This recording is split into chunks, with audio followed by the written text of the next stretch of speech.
Pozdravljeni, sem Marja Milič in poslušate MoneyHow, prvi podcast o upravljanju denarja pri nas.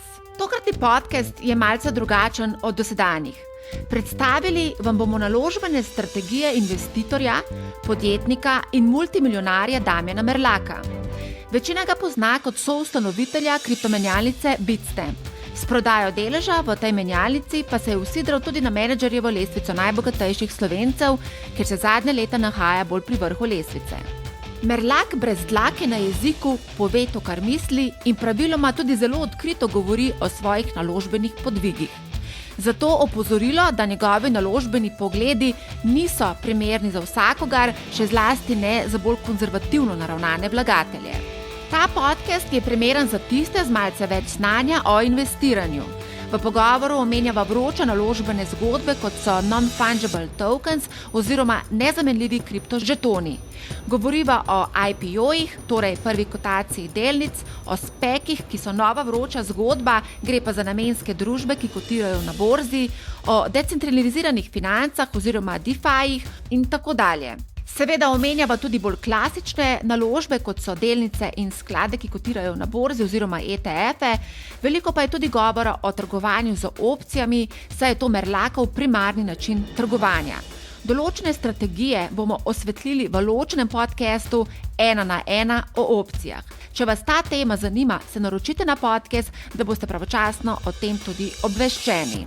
Za vse ostale, ki bi želeli spoznati in razumeti borzne osnove, predlagam, da poslušate na MoneyHow tudi podcast z naslovom Vroča borza, podivjani vlagatelji, seksi naložbe in kanček črnega humorja, ker s poznavalcem kapitalskih trgov Andražem Grahkom, soustanoviteljem podjetja Capital Genetics, na poenostavljen način pojasnjujemo določene borzne pojme, glavne lekcije preteklih balonov ter seveda nasvet, kako sestaviti košarico naložb. Enominutne tutoriale o upravljanju denarja lahko spremljate tudi na mojem YouTube ali TikTok kanalu. Če bi želeli bolj poglobljena pojasnila glede kakšnih naložb, mi pišite preko katerega od družbenih omrežij, sem na skoraj vseh prisotna, ali pa na marja@businessspace.com. Vse povezave bom tudi objavila v opisu podcasta. Toliko za uvod, torej akcija. Zdravo, Damjan. Zdravo. Damjan, mislim, da sva midva obdelala že vse možne formate intervjujev, vse od tiskanih medijev do live dogodkov, pa virtualnih dogodkov, celo izobraževalne dogodke za finančno opismenjevanje mladine sva izpeljala skupaj in ne boš verjel, tudi podcast sva že posnela, pa mogoče sploh veš ne za to. Ne vem, kdaj. Ja, točno to. Ja, ko smo prvič snemala Facebook Live, pred parimi leti smo ta pogovor potem izvozili v podcast. Ok. Ja. Ampak ni bil primarno namišljen kot podcast, je bil live.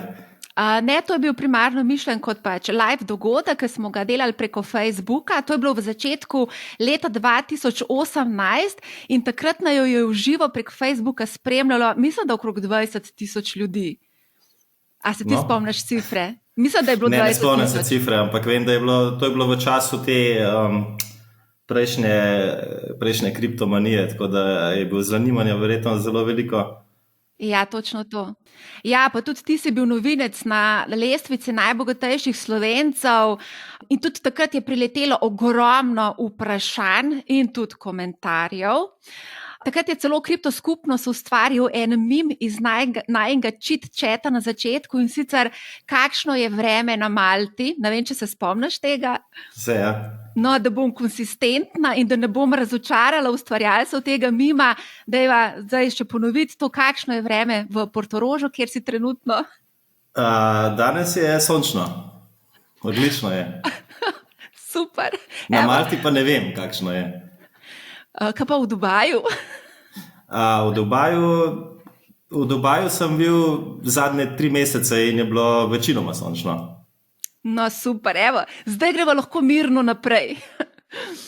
Skratka, 95% vseh vprašanj, ki smo jih takrat prejeli od gledalcev, je bilo precej podobnih, in sicer v katero kriptovaluto ali bo cena Bitcoina še naprej rasla. In ta vprašanja so definitivno aktualna tudi danes, čeprav je situacija vse malce drugačna kot leta 2018. Takrat recimo delnice sploh niso bile aktualne in kot si že omenil, takrat smo bili sredi kriptovročice in ICO manije. Pa še nekaj, takrat, ko smo midva imela pogovor, je cena Bitcoina dosegla rekord pri skoraj $20,000, potem je pa tudi upadla na 3,000 in kar nekaj časa se potem gibala v razponu do 10,000. Letos pa je Bitcoin ponovno dosegel rekord, zdaj se trenutno giblje, mislim, da okrog $55,000 in napovedi za Bitcoin so precej optimistične, nekateri pravijo, da bo cena poletela do $500,000 in več. Je to realno po tvojem mnenju? Ja, realno je marsikaj, ampak treba se zavedati, da recimo Bitcoin pri $55,000 zame, recimo osebno, če to gledam, ne ponuja več takega dobrega razmerja med potencialno nagrado in rizikom, ki ga nekdo sprejema. Tako da, recimo, če kot je bilo rečeno, ta cena 500,000 za en Bitcoin, če Bitcoin pride do 500,000, to pomeni, mislim, da to že pomeni, da je v bistvu market cap Bitcoina višji oziroma večji od market capa zlata, ki je na svetu.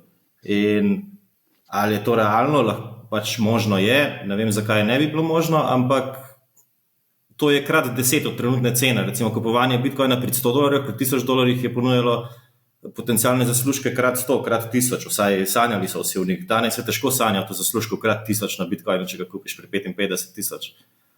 Zato jaz mislim, da Bitcoin trenutno ne ponuja nič boljšega rewarda oziroma nič boljšega potenciala kot marsikatera tehnološka delnica.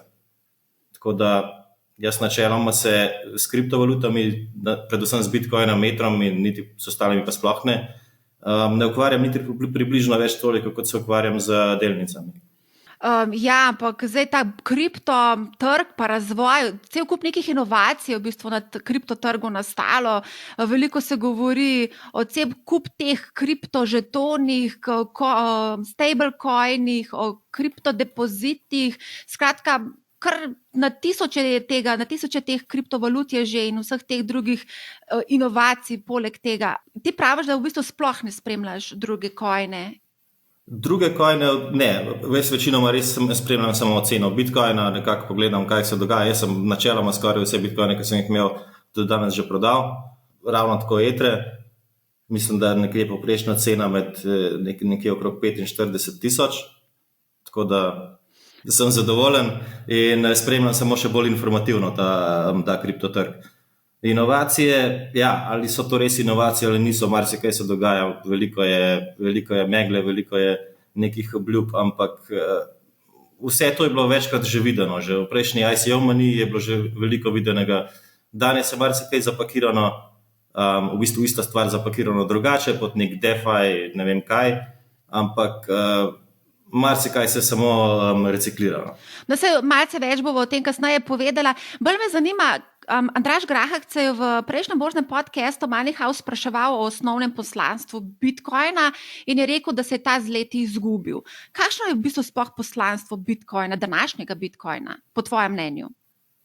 Ja, po mojem mnenju je ta originalna ideja se v bistvu že, ne bom rekel popolnoma, ampak se je skoraj popolnoma izrodila. Kar se mene tiče, recimo, zakaj smo mi, jaz in podobni, šli leta 2011, zakaj je bil nam Bitcoin interesanten? Predvsem zato, ker je Bitcoin bil neko nasprotje oziroma neko nasprotovanje temu ustaljenemu finančnemu sistemu in pač da bi to ponujalo neko alternativo oziroma neko možnost izstopa iz tega sistema, kakorkoli. Danes vidimo, kaj je Bitcoin. Bitcoin zdaj v bistvu je to stvar institucij, bogatih ljudi. Večina investitorjev v Bitcoin investira samo zato, ker si želijo, ne vem, več avtomobilov, več zlatih verižic okrog vratu in podobnega. In ne vem, pač to mene odbija in jaz mislim, da ne vidim več interesa. No, pač ni mi več zanimiv, ni mi več preveč interesantna ta stvar, ker ni več tega pobalinstva. Na začetku je bila to malo pobalinska zadeva, nekaj nasprotujemo, smo malo proti. Danes je pač to del finančnega sistema in ne vem, kaj je razlika med investicijo v Bitcoin in investicijo v Teslo. No, ko omenjaš Teslo, prejšnji mesec je Tesla investirala 1,5 milijard dolarjev v Bitcoin. A je to normalno, da Tesla kot podjetje, da si obeta večji zaslužek z Bitcoinom, kot pa s prodajo avtomobilov? No, oni se obetajo, to je zdaj zaslužek na papirju, recimo. Seveda to ni normalno. Ne vem, zakaj sploh podjetje, ki se ukvarja s proizvodnjo avtomobilov in baterij, investira v karkoli drugega. Oni ne investirajo v tisto, s čimer se ukvarjajo. Je pa pač Elon Musk malo poseben in nekako, tako kot promovira Dogecoin in podobne zadeve, malo za šalo, malo za res počne marsikaj, kar on počne. A to se vedel, da Musk po novem ni več glavni izvršni direktor Tesle, ampak da si je nadel nov naziv, zdaj je Techno King? Ja, to je bilo 2 dni nazaj, ali včeraj sem videl. Pač to je ena od teh stvari. Pač, danes kupim Bitcoin, jutri nisem več direktor, ampak sem kralj, recimo.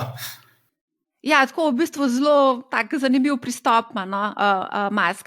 50 milijonov sledilcev ima na Twitterju in ti izkoristijo v bistvu vsak njegov tweet kot priložnost za zaslužek, ne? In v tweetu dostikrat omenja tudi ta Dogecoin, ne? In cena takrat, ko ga omeni, poskoči za 10 in več odstotkov.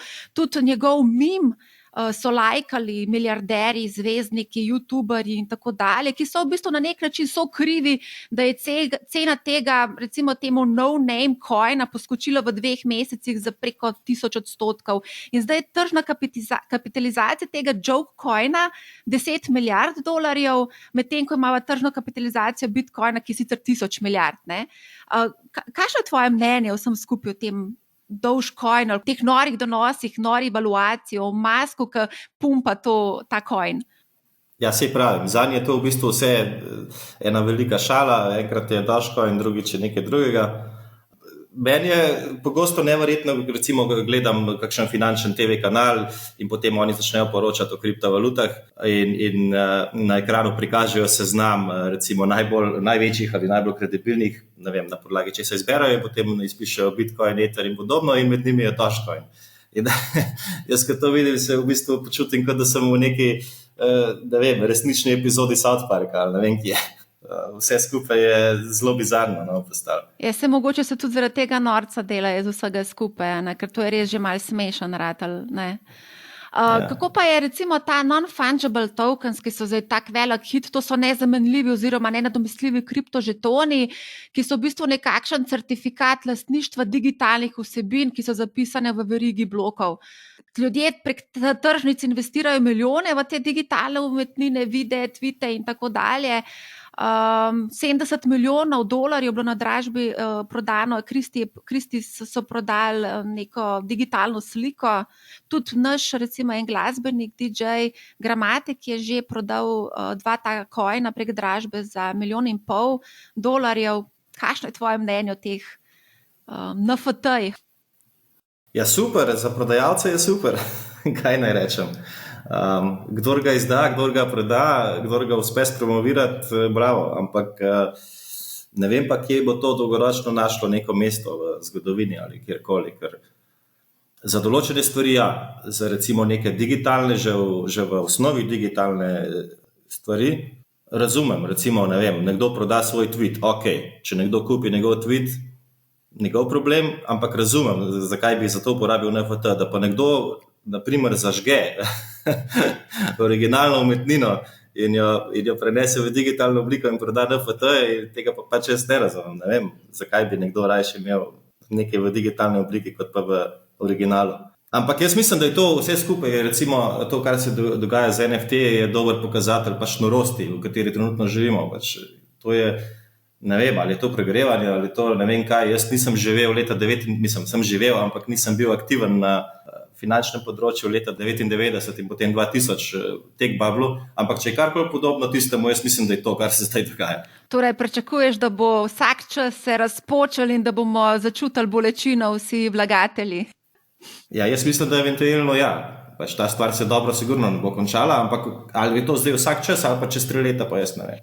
mogoče čez 5 let, mogoče. Eno zadevo bi te pa vseeno vprašala. Kadarkoli se pogovarjam z vlagatelji, vsi so zelo bikovsko razpoloženi, tole se mi pa zdi, da je bolj medvedji trend, ali kako napoveduješ? Jaz sem sicer, to, kar jaz govorim, je zelo medvedje razpoloženo, ampak jaz trgujem bikovsko, ker druga v trenutnem svetu ne moreš narediti, kot da si long, ker da pač kupuješ najmanj precenjeno stvar možno. In potem upaš, da še nekaj časa traja. Jaz sem mislila, da je v zadju kakšna kalkulacija, kakšni izračuni, ker upanje, pač vse veš, kako je z upanjem, ne? Ne, zato pač pri trgovanju investitorji, trgovalci, kakorkoli uporabljamo hedge preko opcij, kakršenkoli način. Zdaj, meni načeloma je vseeno, če jaz kupujem kol opcije na neko tehnološko delnico, je moj recimo rok zapadlosti, 3 mesece, meni je vseeno, tudi če se market v tem obdobju totalno sesuje, jaz sem pač izgubil premijo. In na ta način jaz trgujem. Zato mi je, načeloma jaz pričakujem, da se bo enkrat sesulo, ampak ne morem biti short, nemogoče. A se lahko samo mečkan, bova tudi to obdelala, ampak bi se pa vsem rada vrnila malo na ICO vročico, ker v bistvu ta NFT mogoče mečkan asocira na ICO manijo, čeprav vsebinsko zadeve nista povsem primerljivi. Spomnim se, ko si rekel sredi največje vročice, da bo večina kriptožetonov pristala na smetišču zgodovine. In to se je potem dejansko tudi res zgodilo. Večina žetonov je pokopana. Tudi sam konec koncev si likvidiral 2 projekta, ki sta nastala z ICO. Ja, mislim, večina je že tam, tako kot rečeno. Večina je že, nekateri pa pač še bodo tja prišli. Nekateri je zdaj, recimo, jaz sem pač svoje projekte nekako prostovoljno zaključil, ker sem videl, da nekako nima prihodnosti. In sem jih relativno uspešno uspel nekako zapeljati do konca, brez da bi investitorji izgubljali vložke. Medtem ko nekateri projekti še vedno vztrajajo, ampak tam ni prihodnosti in tudi sredstev ni več nobenih, tam bo ničla na koncu. Marsikdo se sprašuje danes, ti si rekel, da si prodal večino kriptovalut, ki si jih imel, se pravi Bitcoin pa Ether. Marsikdo se sprašuje zdaj, ali prodati, držati kripto, kaj bi ti takemu človeku svetoval? Težko je reči prodati, držati, ampak lažje je reči mogoče ne kupovati v taki maniji, ki jo ponovno videvamo. Zdaj prodaja ali pa držati še naprej, to je pa zdaj vsak posameznik se mora tukaj odločiti. Res, jaz sem se nekako odločil, nekako 40,000. Jaz sem bil takrat v Dubaju, ki je šel Bitcoin prvič na 42,000, potem je šel nazaj nekako do 30, se mi zdi. In jaz sem takrat začel prodajati in pač jaz sem videl določene stvari. Jaz imam tam neke kolege, prijatelje in eden od njih je šel v trgovino. Enkrat sem se zbudil, me je klical popoldne, je rekel, da sem bil v trgovini, kupil sem 2 Lamborghinija. Enega Urusa in enega Aventadorja. Sem rekel, zakaj? Bitcoin je čez 40,000. Ok. Sem rekel, jaz grem počas ven. Ne vem, jaz pač gledam take znake norosti ljudi, kaj se dogaja. In jaz sem se odločil, da grem ven, mogoče gre Bitcoin še naprej na 100, mogoče gre na 200, ne vem, ampak jaz vam tudi drugje dobil ta donos, kot bi ga dobil od Bitcoina od tukaj naprej. Mislim, da. Spomnim se, ko smo se enkrat pogovarjali, si rekel, da ko si postaviš nek cilj, da se tega cilja držiš in prodaš naložbo, pa če tudi potem v bistvu nekako pridobiva ta naložba na vrednosti, da se potem ne oziraš več nazaj in ne obžaluješ, tako kot danes slišimo, kaj bi bilo, če bi bilo, ne? Ne, to je brez veze pač. Ja, pri delnicah jaz vedno, ko kupim delnico, vedno že takrat, ne samo, da si postavim cilj, jaz postavim tudi naročilo za prodajo na tisto ceno in jaz potem lahko sploh ne gledam, mogoče se prodaja enkrat, ko jaz spim, mogoče se prodaja, ko sem jaz na dopustu. In redko, res 90% časa tega naročila za prodajo nikoli ne spremenim.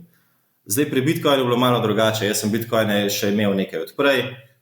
Zdaj, ko se je ta korona kriza začela, je Bitcoin padal na 3000, nekaj takega, je bil nek low. In takrat sem jaz še pač vrgal nekaj denarja v Bitcoin in potem niti nisem vedel, koliko jih imam. Jaz sem začel gledati, koliko imam jaz teh Bitcoinov, ko je bila cena 40,000 in potem sem imel malo presenečen, jaz imam kar precej tega. in sem začel po hitrem postopku prodajati. Če bi te kdo vprašal, na katere kriptovalute ali pa kriptožetone bi se splačal biti pozoren v prihodnje, bi mu povedal kaj? Še vedno Bitcoin. Ethereum, ok, Bitcoin, Ethereum, pa mogoče še par drugih navzdol, pa samo za tiste, ki se res mislijo ukvarjati s tem in res ločevati tista zrna od plevela, ker tukaj je toliko prevar, toliko slabih ljudi, da je to neverjetno v tem kripto svetu. Kako pa misliš, kakšna je pa prihodnost recimo tokenizacije delnic in drugega premoženja? Delnice ne vem, mogoče se bo prej dogajalo obratno, kar se že dogaja, v bistvu, da bo Bitcoin mogoče bolj trgovan na tradicionalnih borzah, kot pa delnice na kakšnih kriptoborzah. Kar pa vidim mogoče, da bi bilo potencialno zanimivo, je pa več teh skladov, oziroma mogoče cash skladov, mogoče različnih, mogoče nepremičninskih skladov, pač za te stvari mogoče kripto malo bolj zanimiv, da bi bila posamezna delnica v bistvu izražena v obliki nekega stablecoina navezanega na delnico. Lahko, ampak ne vidim posebnega interesa, zakaj bi nekdo to želel. Nekaj si sicer že omenil, DeFi, ti je kakšen projekt, ki omogoča to vrstno financiranje, padel v oči, ali tudi ti morda plasiraš sredstva na ta način? Ne eno, ne drugo. Ti sploh ni interesantno. Mogoče bi mi bil kateri od njih interesanten, ampak se niti ne fokusiram, ker to zahteva toliko časa, da se mi ne zdi v bistvu vredno investirati tega mojega časa v to, da bom jaz ločeval ta zrna in gledal, kateri je potencialno zanimiv. In tudi, če je potencialno zanimiv, kateri ljudje so v ozadju, da niso to pač spet neki prevaranti in pač ni vredno res. Ali je mogoče še kakšna inovacija ali pa segment kriptotrga, ki bi po tvojem mnenju ga veljalo še izpostaviti, da me ne bodo kriptoverniki linčali, da te to nisem vprašala? Ne vem. Težko rečem. Težko. Jaz mislim, da je kripto sam po sebi v bistvu na nek način že do danes dosegel svoj namen. Sej kripto je na nek način decentralizirana nek asset, ne bom rekel valuta, ampak neki asseti, v katere lahko ljudje investirajo in se z njimi igrajo. Načeloma je kot neko virtualno zlato. Pa što sem že zdavnaj rekel in zdaj se končno ta termin uporablja bolj in bolj, da je to virtualno zlato. Okay. Zdaj niti ne vem več, če je še aktualno kot virtualno zlato. Zdaj mogoče že bolj kot kakšen virtualni, ne vem, igralni žeton. Ne vem. Pred kratkim sem dobila en newsletter z naslovom, da če je Bitcoin religija, je Coinbase Vatikan. In kriptoverniki bodo lahko tudi kmalu izkazali svojo podporo. Pripravlja se namreč uvrstitev delnic Coinbase na borzi s tako imenovanim direktnim listingom. Gre v bistvu za alternativno metodo klasični javni ponudbi delnic, torej IPO-ju, in vrednotenje je že zdaj na nejavnem trgu blizu $100 milijard. Kakšno je tvoje mnenje o vrednotenju Coinbase, če ga recimo primerjaš z vrednotenjem Bitstampa in kaj pričakuješ, da se bo zgodilo z delnico po uvrstitvi na borzi? Zdaj jaz ne vem, kakšna ima Coinbase prihodke oziroma dobiček, ker se nisem toliko poglabljal v to, ampak zagotovo je ta valuacija, kakršnakoli številka že so, je ta valuacija sigurno v vesolju, to sem prepričan, sploh ne rabim vedeti številke.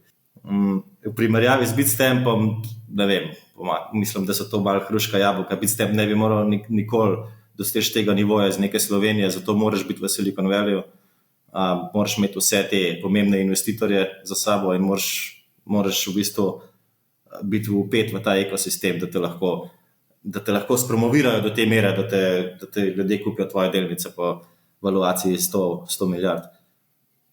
Kaj pa misliš, da se bo zgodilo z delnico po uvrstitvi na borzi? Ponavadi se vemo, kako skočijo te delnice, takoj, ko začnejo kotirati na borzi. Ja, ampak če bo IPO narejen po 100 milijard, potem delnica skoči za 100%, bo v Coinbase vreden 200 milijard, še dvakrat za 100%, pa bo Coinbase največja firma na svetu. Ali ne vem. To je to. Ja. Ne vem, če je IPO narejen na 100 milijardah, potem ne vem. Zdaj, marsikatera delnica je šla večkrat po 100% od IPO cene v zadnjih časih. Tako da, če Coinbase naredi isto, ne vem. Ja, recimo Airbnb recimo šel za več kot 100% v 24 urah, ne? Ja. Airbnb je, zdaj ne vem, ali je vreden več od Bookinga ali ni, ampak mislim, da že je. Ker na zadnje, ko sem gledal, še tik po IPO, mislim, da je bila cena bistveno nižja od današnje, sta bila tam po kapitalizaciji. A pa bi ti bila recimo naložba oziroma nakup delnice Coinbase zanimiva naložba? Jaz sem imel ogromno delnic Bitstampa, ne vem, zakaj bi še enkrat kupoval delnice kriptoborze. A to sploh obstaja možnost, da bi se kdaj zgodilo, recimo, da bi Bitstamp šel na borzo? Možnost obstaja, zakaj ne bi, ampak ne vem, kakšne so zdaj želje in načrti trenutnih lastnikov. Jaz nimam nobenega kontakta, niti nisem nikoli bil tam od prodaje, z nobenim se ne slišim, tako da ne vem, kaj se sploh tam dogaja. Ampak, ne vem, zanimivo je, recimo, mislim, da je bilo to 2016, zdaj se veliko govori o teh SPAC-ih kot special purpose firmah, ki so listane na borzo in v bistvu narediš neke vrste reverse IPO, ne normalen IPO. In jaz sem to dejansko predlagal, da bi Bitstamp naredil leta 2016, ampak sem bil pač zavrnjen, kot Bitstamp je resna firma, tega se mi ne gremo. No jo, par let kasneje je to veliki hit. Ja, res je, veliki hit so SPAC-i, to so namenske družbe, ki kotirajo na borzi.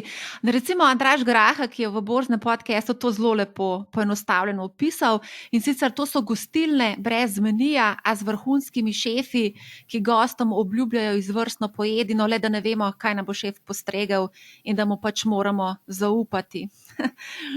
To se mi zdi, da je tako zelo lepo opisano. In ja, a si morda v kakšnem... Malo pesniško. Zelo pesniško, seveda. Veliko prispodob je bilo uporabljenih, pa veliko hrane.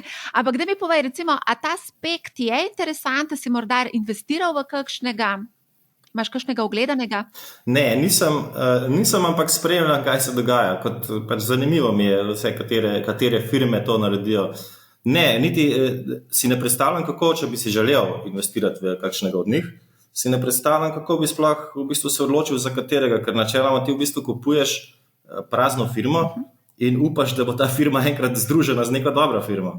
Niti ne veš, s katero in ničesar. Tako da to je, kupovati te firme je v bistvu čisti gambling, ker niti ne veš, kaj kupuješ v prihodnosti, niti ničesar ne veš. Ja, a to mogoče veš, to je čisto sveža novica, da ne bi se platforma za trgovanje eToro uvrstila na borzo z združitvijo s SPAC-om To sem videl, ja. Fintech Acquisition Corp 5, ticker je menda FTCV, če koga zanima. A se ti to zdi recimo zanimivo? Za investicijo? Yes. Ja, zdaj verjetno ta ticker je verjetno že zelo zrastel od včeraj, kdaj je bilo to najavljeno. Yeah. Tako da nisem spremljal, ampak predvidevam, da je. Zdaj eToro sam po sebi, jaz ne vem, ali imajo verjetno imajo trenutno dobre rezultate, ker je povpraševanje po tem trgovanju iz strani retaila ogromno. Ampak ne vem, jaz bolj investiram v neke drugačna tehnološka podjetja, ne toliko trgovalne platforme in exchange in podobne zadeve več. Je v katere tehnološke recimo ti investiraš? No, recimo od zadnjih IPO-jev, mislim, da je bil v lanskem letu recimo Palantir narejen, Cloudflare je bil leto prej. Take stvari so mi v bistvu interesantne, ker jih nekako na nek način razumem, pa na nek način vem, kakšna je potreba po tej storitvi. Recimo Cloudflare, jaz točno razumem njihov produkt, jaz sem uporabljal njihov produkt in v bistvu še vedno ga, samo v manjših obsegih, ne toliko kot na Bitstampu. In vem, kaj nudijo, in vem, kako nujno potrebni so in kako nujno potrebni bodo v prihodnosti za vsako spletno stran, za vsak spleten servis v bistvu. In skoraj da ni variante, da bi se njim obseg posla zmanjšal kadarkoli v naslednjih x letih. Je mogoče zanimiva informacija tudi, koliko hitro po IPO-ju oziroma po kotaciji na borzi si ti kupoval to zadevo? Nekatere dejansko v IPO-ju, ampak večino pa potem kupim na borzi, ker veliko krat gre cena po IPO-ju gor, ampak gre potem tudi navzdol in potem lahko nekaj mesecev po IPO-ju mogoče kupiš skoraj po IPO ceni ali pa mogoče malo više. A to si dobil kakšno posebno vabilo, da si lahko v bistvu pred kotacijo kupil delež ali kako? Ne, jaz se pač prijavim preko brokerja in potem dobimo alokacijo, eno frakcijo tega, kar kapitala, ki namenim, ampak jaz že v štartu dam veliko številko, recimo 10 milijonov in potem dobim nekaj 100,000 delnic. Ker itak vem, da ne bom dobil za 10 milijonov, ker dobiš tako majhne procente tega, kar misliš vložiti, da lahko že v štartu daš ogromno cifro. Ja, verjetno nimaš diskontnega brokerja, predvidevam. Ne, diskontnega ne. Interactive broker se uporabljam največ. Drugač pa večina interactive brokers, ker omogoča vse te kompleksne orderje, predvsem za trgovanje opcije. Meni je zelo pomembno, da lahko enostavno rollam naprej, da v bistvu te kombinirane strategije, kjer kupiš, prodaš drugo opcijo, kupiš 2 opcije, prodaš 2 opcije, da lahko to v enem orderju narediš, ker drugače to praktično ne je mogoče trgovati. Marsikateri broker tega ne omogoča, je bolj fokusiran na buy-sell delnic, mogoče futures, terminskih pogodb in tako dalje. No, zdaj, ko omenjava te diskontne brokerje, dejansko disruptirajo panogo upravljanja premoženja. Recimo Bitpanda je tudi napovedal, to je kriptomenjalnica, za katere pravijo, da je pač naslednji Robin Hood, to tudi napovedal, da bodo vstopili na borzne trge. Gre pa tudi za enega prvih samorogov v sosednji Avstriji. A mogoče poznaš še kakšne druge diskontne brokerje, je Interactive Broker edini, s katerim si se ukvarjal? Ne, jaz uporabljam tudi nekaj drugih opcij za tradati. Ena je preko moje švicarske banke, ampak tam gre pač preko telefona. Tiste uporabljam bolj za kakšne special zadeve. Pa usporedno uporabljam še en broker, Exante na Malti, ki sem ga v bistvu uporabljal že prej, ampak sem nekako prešel na Interactive Brokers, ker je boljši, ker omogoča več opcij, ampak imam še vedno nekaj sredstev. Tako da imam na 3 koncih v bistvu sredstva in malo razporejam na 3 koncih. Ampak nobeden od njih ni diskontni. Zdaj, jaz mislim, da najlažji diskontni broker, ki v bistvu sploh ni broker, ampak je v bistvu app kot online banka, je Revolut. In na Revoluti v bistvu lahko kupiš, prodaš brez provizije, mislim, do 3 delnice na dan, nekaj takega, da je. Jaz to vsakemu priporočam. Če me prijatelji sprašujejo, kako naj jaz kupim, ne vem, eno delnico Tesle, naloži v Revolut, v 5 minutah ti vse funkcionira, kupiš eno delnico Tesle in imaš. Ja, samo ponujajo omejene delnice, večinoma na ameriški trg, ki kotirajo na ameriškem trgu, ni pa neke blazne velike izbire, ne? Ameriški trg mislim, da je pokrit v celoti, ampak ostalo pa roko na srce, z ostalim niti ne ukvarjam. Se pravi, regijsko ti to sploh ni pomembno, važno, da je Amerika in je to. Ja, ker ostalo recimo, tukaj gledamo Evropo, kaj ne kupujem, neke delnice nekih dinozavrov, ki delajo čokoladke, mislim, v Ameriki je vsa tehnologija, vse razvoj, vse inovacije so tam, samo na ameriški borzi lahko investiraš v neke res hitro rastoče inovativna podjetja. Evropa je pa pač nek muzej, kamor bodo ljudje hodili gledati, kako so včasih živeli, pa ne vem, na dopust. No, zdaj, ko omenjaš te samoroge, te rastejo kot gobe po dežju zadnje čase, a tudi tebe zagrabi, da bi investiral v kakšno zagonsko podjetje, ki je na poti k IPO-ju? Niti ne, no. Ker tukaj to je stvar statistike. Ti moraš res investirati v veliko število teh startupov in ne vem, jih investiraš 100 zato, da enega zadaneš in potem ti tisti eni v bistvu povrne izgubo od vseh ostalih 99 in še nekaj več. Z vsemi 100 se moraš pa ukvarjati. Tako da zame pa tudi valuacije na v bistvu tem privatnem trgu so načeloma danes praktično više kot pa na organiziranem trgu. In zame je borza v bistvu številka 1. Zame ima borza neprimerno več prednosti kot pa nek privatni trg nekih startupov. Kaj pa recimo skladi tveganega ali pa zasebnega kapitala, ko si dobro poučen vlagatelj, imaš možnost? Ja, tveganega ne, ampak private equity pa imam. Ja. To pa imam nekaj investirano v sklade in načeloma niti preveč ne spremljam. To sem že v bistvu 1 leto, 2 leti nazaj sem to investicijo naredil in za me je to pač za 5-10 let parkiran denar. A si lahko konkreten mogoče? O imenu ne vem, ker sem v bistvu to prek te švicarske banke, oni imajo svoj produkt, ki v bistvu oni to menedžirajo in v bistvu oni razprašijo med več teh private equity fundov denar. Tako da v bistvu imam skladov na nek način. Ja.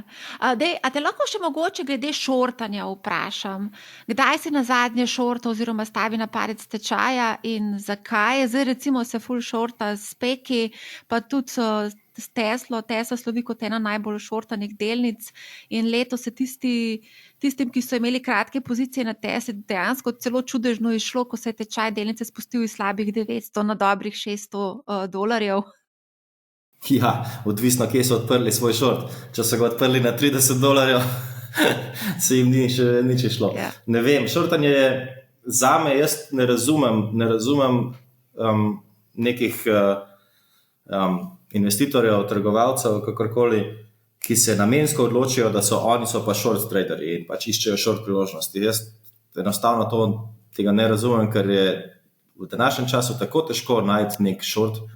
In tudi, če ga najdeš, pa če si prepričan, pa če je to ekstra slabo podjetje, še vedno bo šla delnica gor. In jaz v bistvu shortam praktično ne, se pa znajdem kdaj s kakšno short pozicijo na računu, predvsem zaradi tega, ker se mi kakšne opcije zaprejo oziroma zapadajo v in the money. In če je to recimo short call, potem dobim short pozicijo na delnici in jo potem probam zapreti nekako. Ampak namensko, da bi podpiral short, pa se niti ne spomnim, kdaj. Kasneje bova malce več še povedala o teh opcijah. Mogoče bi sam tukaj še izpostavila, kakšna so potencialna tveganja, ki lahko ogrozijo nadaljnjo rast, tako na borzi kot na kriptotrgu, po tvojem mnenju? Jaz mislim, da v bistvu, tako kot sem prej rekel, verjamem, da se bo tole končalo in se bo končalo slabo, vse, kar se dogaja, ampak nihče ne ve, kdaj, pa nihče ne ve, kaj bo katalizator tega. Ker vedno vsi govorijo o nečem. Zdaj, vsi, recimo 2008 je bila neka finančna kriza in vsi govorijo, ja, bo nova finančna kriza. Ne bo nova finančna kriza, pa ne bo šlo še enkrat v istem scenariju. Potem vsi govorijo inflacija. Verjetno ne bo inflacija, zato ker to vsi pričakujejo in na koncu bo nekaj, o čemer se nihče ne pogovarja. Zdaj, kaj to je, ne vem, ampak za me niti ni pomembno, kaj bo, samo treba biti pripravljen na to, da nekaj bo. Dober nasvet. Ja, ker pač vsi te znaki, vse, kar se dogaja, to je, ne vem, noro. Mislim, jaz se spomnim, ko so bili te balkanski vzajemni skladi in to je podobna stvar, podobna nekakva energija je pa v zraku. Vsi so služili denar, pač ne vem, zakaj bi sploh še kdo hodil v službo, zakaj bi kdo delal. In danes je zelo podobno se jaz počutim, ko se pogovarjam z ljudmi in gledam okrog sebe. Ja, res je, točno to. Jaz se tudi spomnim 2006, 2007, kako so ljudje dobesedno investirali vse svoje prihranke v eno regijo in to je Balkan. In so tudi veliko denarja izgubili. In veš, kaj sem še v bistvu opazila? Vsi tisti, ki so takrat investirali denar na balkanske trge, se nikoli več niso vrnili nazaj na borzo. In sploh, če so se opekali, itak se niso vrnili nazaj na borzo. In pravijo, da je borza en velik nateg. Ja. To je bila njihova izkušnja, prva izkušnja z borzo in tudi zadnja. Ne? Ampak zdaj je že nova generacija, ki je spet pripravljena na ta vrtiljak. In očitno, ne vem, ali bo to kripto, ali bo to ne vem, Nasdaq, tehnološke delnice, ali pa vse skupaj, verjetno vse skupaj. Jaz mislim, da če se nekaj zgodi, bodo padle borze in če padajo borze, bo padel kripto, to ne si nihče ne dela otvar, da bodo borze padle, kripto bo pa rastel, to upam staviti, da ne, če kdo hoče. Smo videli, kaj se je zgodilo, ko se je korona začela. Ko so začele borze padati, se je kripto sesul na 3000, Bitcoin sesul pač in vse ostalo. In to je danes, bolj kot je kripto povezan, bolj kot so finančne institucije, ki vsi navijajo za to, da grejo finančne institucije v kripto, bolj bo to vse korelacija med temi različnimi trgi in že zdaj je v prihodnosti bo pa še manj v bistvu prednosti investiranja v kripto ali pa v tehnološke delnice, karkoli. Vse skupaj bo približno podobno.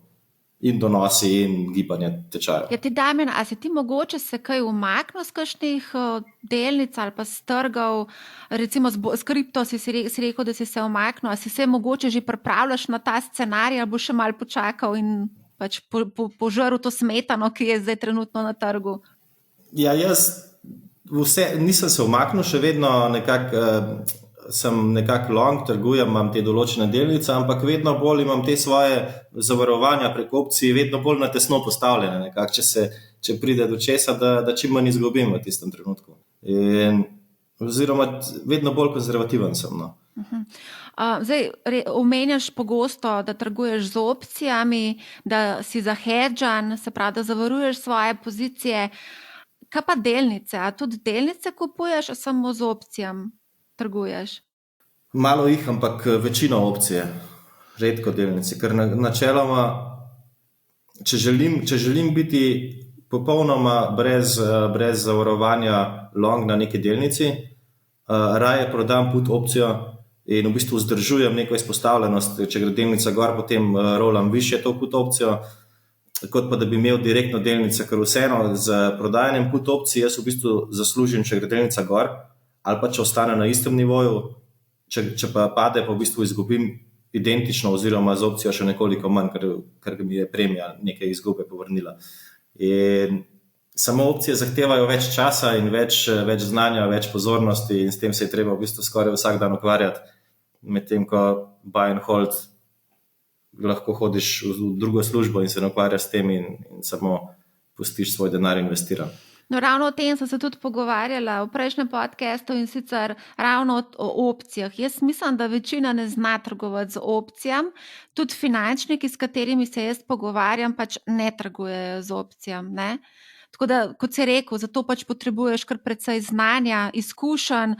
Ti si začel v bistvu že v srednji šoli, ne, se ukvarjati z borzo. Ne vem, a si že takrat kupoval opcije, to ne vem. Vem pa, da si že omenil mi takrat, da si kupoval delnice. Ja, takrat ne, opcije sem začel bistveno kasneje.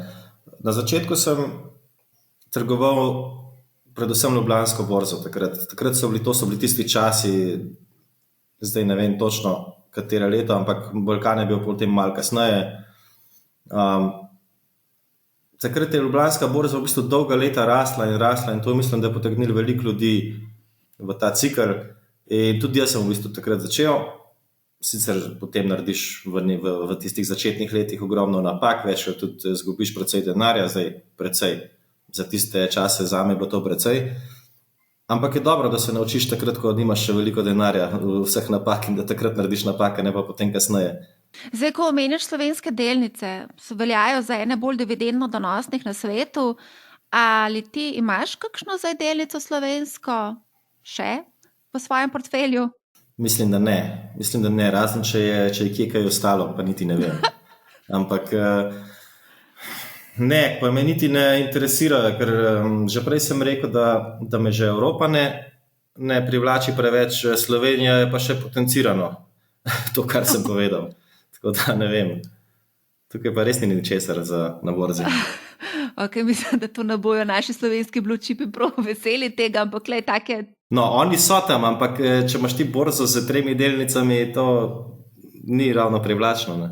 Zdaj, ko omenjaš borzo, regijo, delnice, omenil si, da pač panoga ti je interesantna, pač tehnološke delnice oziroma tehnologija, regijsko pa v bistvu Amerika. A sem še kaj spustila ali je še kakšna druga mogoče panoga, ki bi bila mogoče potencialno zanimiva? No, jaz grem tudi izven tehnologije. Ni zdaj tako, da sem jaz strogo fokusiran. Pač imel sem v preteklosti, trenutno mislim, da ne, večkrat tudi delnice Johnson & Johnson. Johnson & Johnson je imel eno leto nazaj, še malo več teh primerov, nekih tožb zaradi njihovih preteklosti s temi opioids, ne vem kako je v slovenščini točno. In ja, pač takrat, ko neka delnica izrazito pade, sem jaz ponavadi zainteresiran za nakup in tako sem večkrat kupil tudi marsikaj, kar se niti preveč ne spoznam, kaj delajo. Zdaj, za Johnson & Johnson in take stvari vem, kaj delajo, ampak pri kakšni stvari niti ne veš, ampak samo igraš na neko volatilnost, ker pri trgovanju je v bistvu volatilnost tvoj prijatelj, ni tvoj sovražnik, tako kot večina govori, da je volatilnost problem. Za trgovanje je volatilnost super, bolj se stvar premika, več lahko narediš z manj tveganja. In na ta način jaz v bistvu veliko krat kupim delnico, za katero mogoče niti točno ne vem, kakšno je ozadje. A pa ti recimo si bolj trgovalec ali bolj stavaš na dolgoročno? Oboje. Jaz pa v bistvu, tako kot sem prej rekel, da imam na treh brokerjih v bistvu sredstva. Uporabljam recimo Interactive Broker za aktivno trgovanje, medtem ko imam na tej švicarski banki čist pasivno neke, recimo tiste private equity funde in potem še kakšne delnice, ki se jih odločim kupiti. In mislim, da jih ne bom nikoli prodal, jih potem kupim tam, ker tam so provizije višje, ampak se ne rabim s tem ukvarjati. Tako da oboje počnem v bistvu. Dnevno se ukvarjam z aktivnim trgovanjem, ampak tudi aktivno trgovanje za me ne pomeni, da danes kupim, jutri prodam. Večino časa jaz držim stvari recimo en mesec. To je za me aktivno. Ja, kaj pa recimo tvoja donosnost v preteklem letu z naložbami? Kakšna je bila? Zdaj, na aktivnem trgovanju v preteklem letu sem naredil nekaj čez 100%. Ampak za aktivno trgovanje jaz namenjam približno 10% svojega kapitala, ker aktivno trgovanje zame pomeni tudi zelo tvegano trgovanje. Jaz se zavedam, da če se jutri zgodi, ne vem, 2008, je moj account na Interactive Brokers verjetno nič. Ampak jaz pač naredim 100% letno. 2008 se ne zgodi vsako leto. In je pač to tveganje, ki sem ga pripravljen sprejeti. Medtem ko na tistim dolgoročnem portfelju pa mislim, da sem imel 20%, ki so pač tečaji nekako S&P 500. Tisti je zelo skladen z recimo rastjo S&P 500 in podobno. Kako pa je, recimo, a so pomembne dividende, ko se odločaš recimo za naložbe? Ali kupuješ kakšne delnice, ki prinašajo lepe dividende? Ne, za me je to popolnoma nepomembna stvar, zato ker jaz, ko trgujem opcije, pogosto trgujem na način, da prodajam premijo. Zdaj, ali je to popolnoma naked short, ali pa je to na nek način zavarovan short. Jaz kdaj v enem tednu dobim toliko premije, kot jo dividenda prinese v celem letu, in je popolnoma irelevantno. Tudi na delnicah, recimo kot je Johnson & Johnson, je še vedno mesečna premija na put opciji tolikšna, kot je celoletna dividenda. Ja, na izvedene finančne inštrumente je obdavčitev pri nas v Sloveniji 40%. Kolikšna je pa tvoja obdavčitev? Ja, čim bliže nič. Okay. Ali lahko mogoče našteješ par tvojih zadnjih nakupov oziroma prodaj? Vem, da sem opravil precej nakupov in prodaj za delnico Cloudflare v zadnjem tednu, zaradi tega, ker je bila zelo volatilna. Mislim, da tudi Palantir precej. Visa, to imam v spominu. In Amazon je šel pod 3000 prejšnji teden, zdaj na 3100 bil včeraj. Mogoče še kakšno, ampak zdaj iz glave se ne spomnim. Spet ne delam jaz tako količino poslov, tako da jaz, če v enem tednu potrebujem 3, 4, 5 delnic, je to že kar precej. A imaš kakšno delnico ali pa naložbo ogledano in jo boš ob pravi priložnosti kupil? Ne, v bistvu jaz, če pomislim, nikoli nimam neke naložbe ogledane in čakam. Jaz v bistvu bolj spremljam, če je kakšna stvar izrazito padla, in potem pogledam, ali je to mogoče interesantno za nakup ali ne. Ker imeti vnaprej mogoče zato ne, ker se te padci ne dogajajo tako pogosto, da bi v bistvu rabil imeti vnaprej pripravljen seznam delnic, ki jih želim kupiti. Ampak takrat, ko nekaj pade, recimo Cloudflare, ki sem omenil, sem kupoval v zadnjem tednu, zato ker je precej padel. Cloudflare je bil na $90, v zadnjem tednu je šel na 60, recimo, prejšnjem tednu. In takrat se potem jaz odločim na podlagi 1, 2, 3 delnic, ki so mogoče v tistem tednu izrazito padle, potem si rečem, ali je to zame interesantno. Cloudflare je itak na mojem seznamu delnic, ki so mi všeč, tako da sem šel kar z velikimi zneski takrat not. In včeraj smo bili na 75. Tako da. A mogoče lahko poveš, s katero naložbo si izgubil največ denarja? Mogoče tudi koliko? Ja, lahko ja. To je bila nafta. Nedolgo nazaj, lansko leto, ko je šlo v minus. Mislim, da je bilo to 5 milijonov v enem dnevu. Wow. Ampak to je spet treba vse postaviti v kontekst. Na nafti sem jaz naredil 15 milijonov v 12 mesecih predtem, tako da jaz sem bil še zmeri overall pod črto, 7 milijonov v plusu. Ampak tudi ta 5 milijonov, to je bil pač moj maksimum loss. Tam so bili moje put opcije in tam so pač put opcije upravile svojo vlogo in so preprečile večje izgube. Ker če pa ne bi bilo put opcije in bi jaz pač pustil, da gre to v minus, bi bilo pa izguba, ne vem, 50 milijonov ali pa še več. Ja, torej lekcija v ozadju je bila? Da je vedno treba se zavarovati, ampak ne stop lossi. Stop lossi so, jaz sem najbolj proti stop lossom na svetu, ker jaz nikoli nisem uporabljal stop lossov in stop lossi ti v bistvu lahko poberajo ves profit. Katera pa je tvoja najbolj pogosta opcijska strategija, ki jo uporabljaš?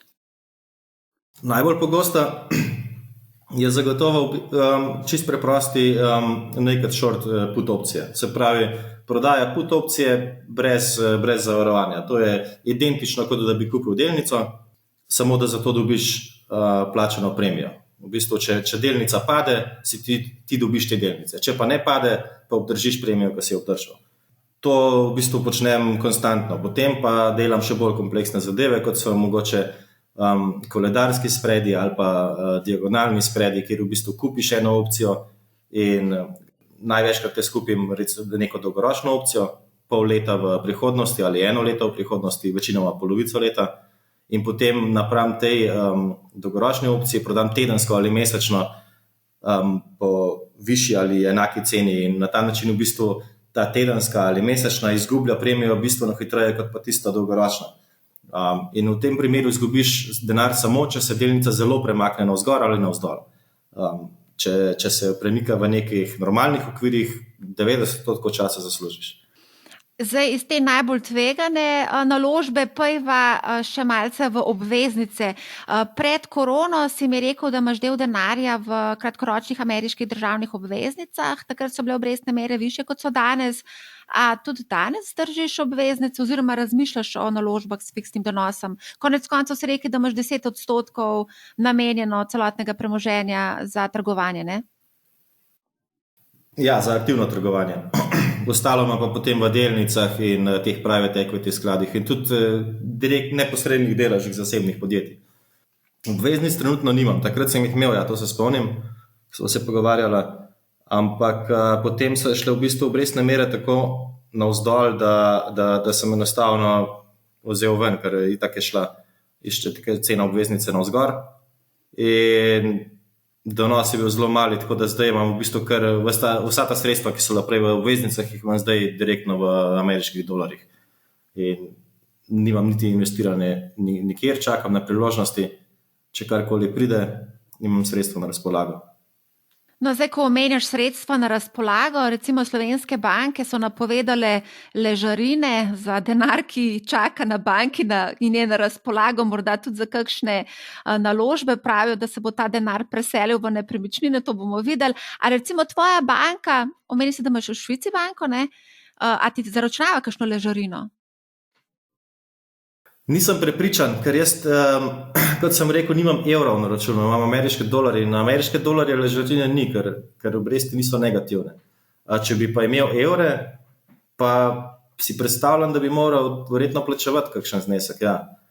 Vem pa, da v Sloveniji recimo imam en poslovni račun za enega izmed mojih podjetij, je poslovni račun na Delavski hranilnici in sem opazil, da mi vsak mesec vzamejo nekaj iz računa za neke obresti.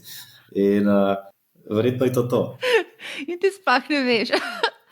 Ne, ker pač to so vseeno relativno mali zneski. Če na računu 100,000 evrov je tam, 10 evrov vzame. Ja, se vem.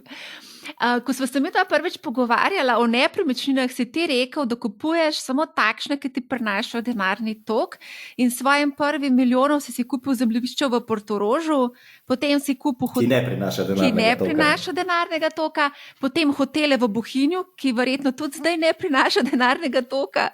Imaš pa še lastniško stanovanje v Dubaju, torej v bistvu kaj zdaj s tem? Portorož ne prinaša, Dubaj ne prinaša. Bohinj poleti je prinašal, sedaj ne prinaša. Tako je s tem. Ja, mislim, pač to, kar govorimo zdaj, Dubaj in te stvari, to sem pač kupil zase, to ni kot investicija in jasno, pač potem to ne prinaša nobenega denarnega toka. Kar pa kupujem kot investicijo, pa jasno, mora prinašati nekaj, mora biti ali najemnina, ali je to del posla, kot so to hoteli. Sicer kupiti nepremičnino samo s namenom, da računaš, da jo boš enkrat za več prodal, potem se gremo raje kripto. Ja, koliko recimo pa mora prinašati nepremičnino donosa, da jo ti oceniš kot dobro naložbo, pa da se splača vanjo investirati? Koliko mora? Ne vem, 10%. Je tisti minimum, ki bi ti rekel, ja. Ma ne vem, če je to minimum, lahko je tudi slabše, ampak recimo jaz mislim, da v Sloveniji, tako kot vidim, je nekako 20 let normalno, recimo, da se nepremičnina povrne z najemnino. Ampak jaz pač takih, to me ne zanima, to je premajhen donos. 10% recimo, to pomeni 10 let, tega je pa praktično nemogoče najti, ampak nekaj vmes je pa recimo realno, da se da dobiti. Ja, recimo te fantje iz kripto sveta, kriptomilijonarji, kar investirajo v otipljive nepremičnine, ne? Recimo eni tam zraven nas hotel gradijo zdaj trenutno. Ja, tudi kupujejo, sploh po Gorenjskem, veliko teh nepremičnin. Ja, no, Gorenjci so glavni investitorji v kriptovalute, evo. No, to je to. A to imaš kakšno statistiko? Ne, nimam, ampak sklepam na podlagi nepremičninskega trga. Ja. Zdaj, gremo se dotakniti samo še malo teh družbenih omrežij, TikTok, Reddit, Twitter, mladi tam dobijo cel kup finančnih nasvetov, veliko je prodajalcev megle in res veliko slabih finančnih nasvetov. Mogoče bi bilo fajn slišati od tebe, na kaj si ti pozoren, ko se odločaš za naložbo, katere kazalnike pogledaš, kje dobiš informacije, kaj bereš? Ja, kot sem rekel, najbolj se fokusiram na to, da v bistvu vem, kaj podjetje sploh dela. Zdaj, ti kazalniki so sicer uporabni, ampak so pogosto lahko zelo zavajajoči, ker recimo, če pogledamo verjetno najbolj ali pa vsaj eden izmed najbolj popularnih je kazalnik PE, ki je nekako razmerje med ceno delnice na borzi in dobičkom podjetja. Nekatera podjetja imajo ta kazalnik zelo visoko, nekatera nizko, ampak ponavadi je razlog, da je ta kazalnik visoko ne zato, ker je podjetje drago, ampak zato, ker se pričakuje zelo visoka rast dobička v naslednjih letih in bo ta kazalnik z leti prišel, se v bistvu spustil, ne zato, ker bo cena padla, ampak zato, ker bo dobiček narastel. In tako da, ne vem, mogoče ti kazalniki so uporabni samo, če res primerjamo zelo podobna podjetja med sabo in potem rečemo, to podjetje je malo cenejše od drugega in tako dalje. Načeloma jaz v pisarni, ko sem z računalnikom, ko imam platformo in to odprto, imam vedno na steni še televizor in imam prižgan pač program CNBC, ne zato, da bi tam iskal neke nasvete, ne zato, da bi tam dobil neke blazne informacije, ampak zato, da nekako začutim utrip trga, kaj je trenutno vroče, kaj se trenutno dogaja. In to je nekako, enkrat me je nekdo vprašal, ja, a pa ti poslušaš te ljudi, ali misliš, da ti bodo kaj pametnega povedali, zakaj so oni na televiziji? Ne poslušam jih za to. Ti ljudje v bistvu o borzi vejo ravno toliko, kot o nogometu vejo nogometni, recimo, komentatorji. Pač vejo vse podatke in znajo ti veliko povedati in ti to dobiš plasirano na platno in potem s tem operiraš. Spremljam tudi veliko nekih YouTube kanalov, recimo raznih podcastov, če temu tako rečeva, tudi nekih spletnih strani, ampak tudi recimo pri YouTubeu, če se vrnem na YouTube, spet en znak pregrevanja in znak, v kakšni norosti danes smo. Vsakič, recimo ljudje kot smo jaz, če spremljamo neke finančne novice, če spremljamo neke finančne strani, nam potem Google oziroma YouTube tudi prikazuje finančne nekako glase pred videi.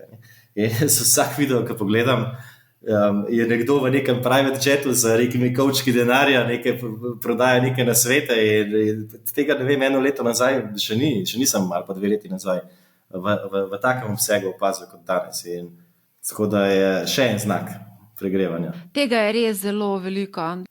Ne vem, kje ti ljudje sicer, ki so v teh jetih in iz kovčki denarja, kateri broker oni uporabljajo, ker moj broker dobiček nakaže na transakcijski račun, ne prinese ga v kovčko, ampak ne vem, očitno to pali na ljudi, da dobijo te subscriberje na njihove kanale. Ja, to kovček denarja pa in hud avto, to je to, kljukca. No ja. Z avtom se pripeleš do aviona, greš s kovčkom polnim denarja in potem nekje pristaneš in ga ne vem, kaj narediš. No, se veš, kako gre, no. Če pa kdo ve, pa ti veš, ne? Ja. A imaš morda finančnega svetovalca? Ne, nimam, ampak recimo ta švicarska banka, kjer imam račun, oni mi nudijo neke storitve in mi tudi posredujejo neke informacije, kdaj mi pošljajo kakšne vabila na kakšne seminarje in potem, če vam čas se katerega udeležim, večinoma pa ne, ker tega je ogromno in ne vem, če se nekdo v to poglobi, če se nekdo ukvarja s tem vsak dan, praktično zadnjih 10 let, mislim, da to več kot kakšnekoli svetovalec. A tudi tvoji frendi, a se lahko z njimi recimo pogovoriš? A obvladajo tako borzo, kripto, tako kot ti? A imaš enakovrednega sogovornika na drugi strani? V Sloveniji se večinoma moje družbe ne ukvarja s tem, tako da niti ne. V Dubaju pa imam nekaj ljudi, ki se v bistvu kar dobro spoznajo in na borzo in nekateri tudi na kripto. Čeprav se jaz raje pogovarjam o borzi, kot pa o kripto, ampak vseeno.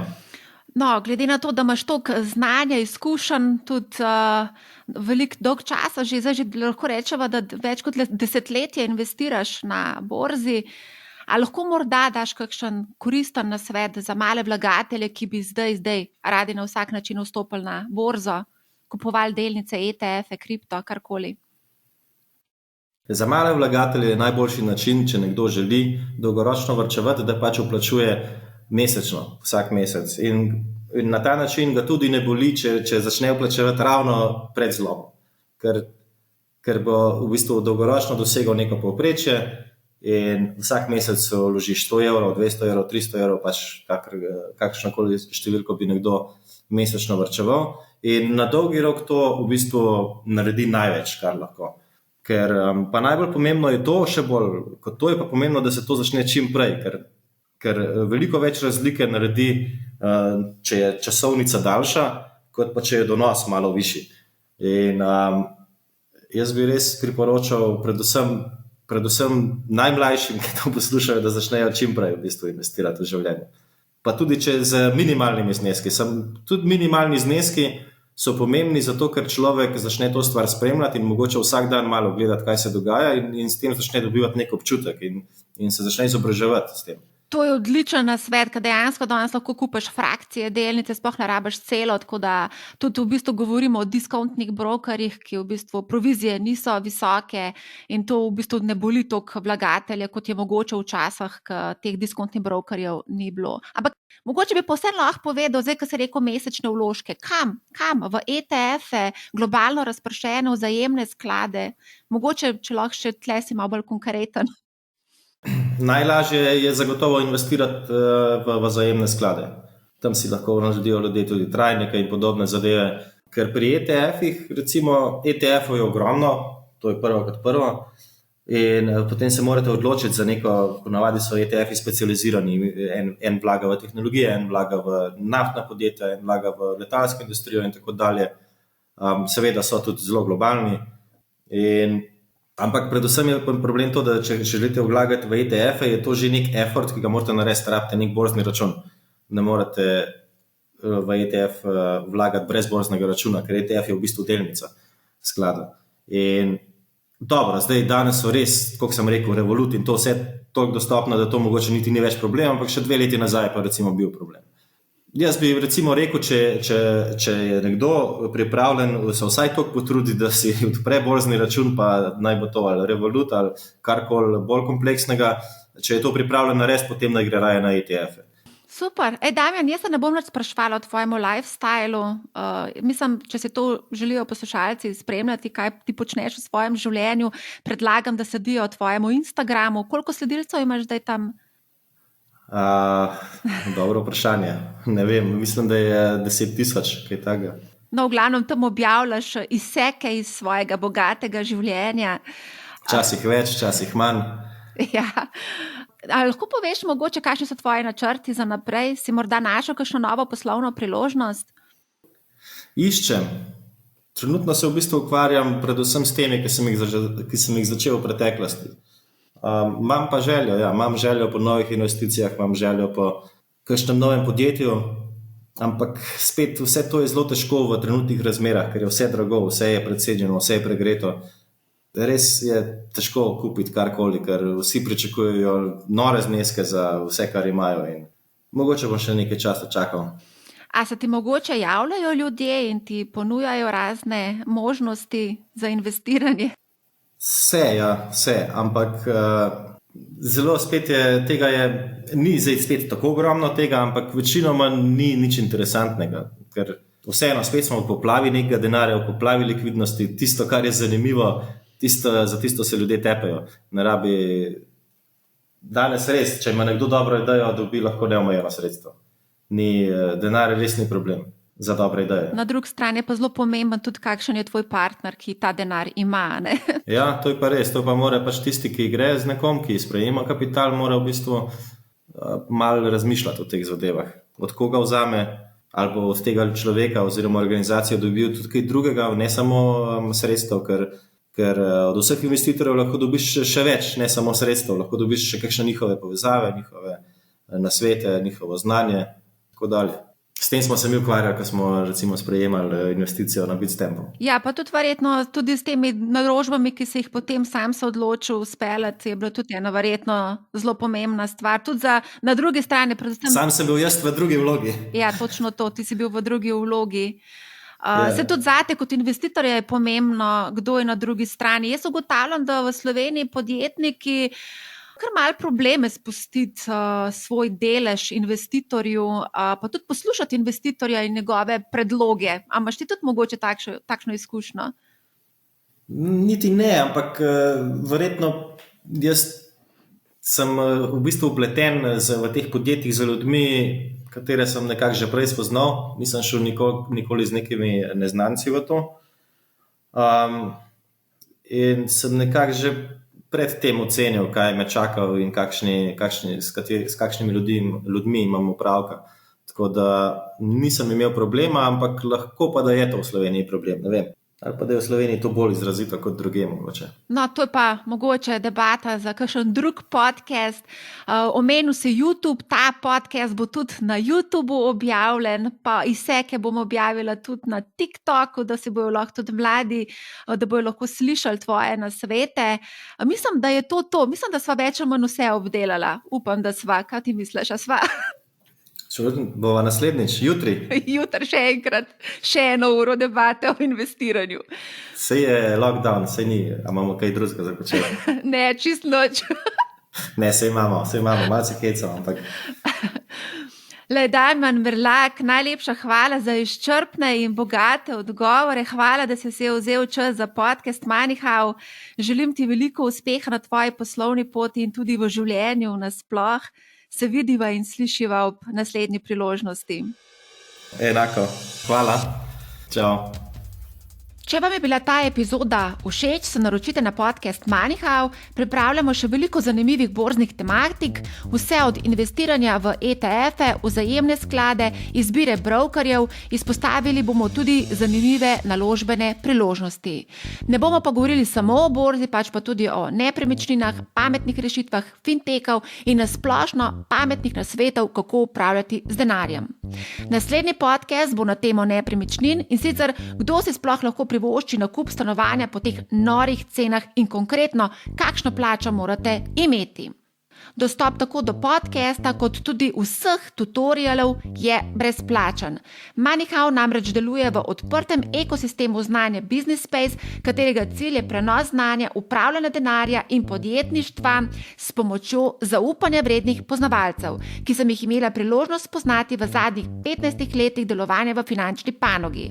Na Moneyhow torej ne bo prodajalcev megle. Poslušajte Moneyhow, ne bo vam žal. Lep pozdrav!